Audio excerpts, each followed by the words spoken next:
Hello everyone, तुम्हाला पण बनवायची आहे का अशी चटपटीत चमचमीत पाणीपुरी? चला तर मग सांगते कशी बनवायची. त्यासाठी पहिल्यांदा वाटाणे भिजवलेले आपण कुकरमध्ये शिजायला टाकूयात. त्यामध्ये आपण टाकूयात मीठ, हळद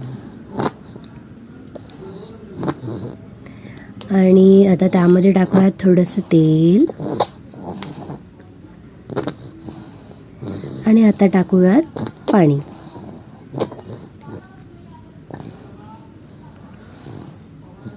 हे चांगलं मिक्स करून घ्यायचं आहे आणि कुकरला याच्या 5 ते 6 शिट्ट्या करून घ्यायच्या आहेत.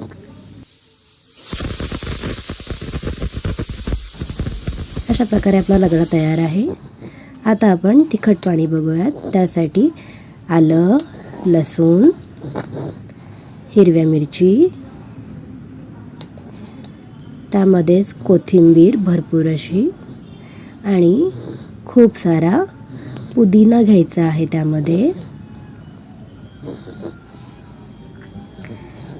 आणि त्यामध्ये जिरं टाकायचं आहे आणि हे छान बारीक याची पेस्ट करून घ्यायची आहे. आता ती एका पातेल्यामध्ये काढायची आहे.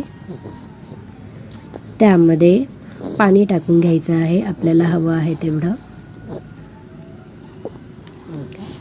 आता त्यामध्ये चाट मसाला, पाणीपुरी मसाला, धनेपूड, मीठ टाकून चांगलं मिक्स करून घ्यायचं आहे आणि आपलं हे तिखट पाणी तयार आहे. आता गोड पाणी पाहूयात. भिजवलेला खजूर आणि चिंच ही आपण मिक्सरमध्ये वाटून घेऊयात. खजूरच्या बी काढून घ्यायच्या आहेत आणि ही चिंच खजूरचं छान पेस्ट करून घेतली की आता ती एका पातेल्यामध्ये काढायची आहे. यामध्ये पण लागेल तेवढं पाणी आपण ओतून घ्यायचं आहे आणि चांगलं मिक्स करून घेऊन ते गाळून घ्यायचं आहे, जेणेकरून चिंचेचे जे काही टरफल वगैरे असेल ते त्यातून निघून जातील.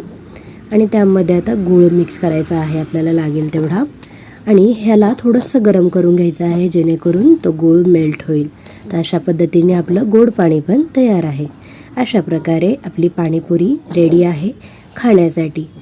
अशी छान अशी पाणीपुरी चटपटीत चमचमीत खाण्यासाठी एकदम छान अशी पाणीपुरी आपली तयार आहे. रेसिपी आवडली असेल तर माधुरी क्रिएशनला नक्की लाईक, शेअर आणि सबस्क्राईब करा. थँक्यू.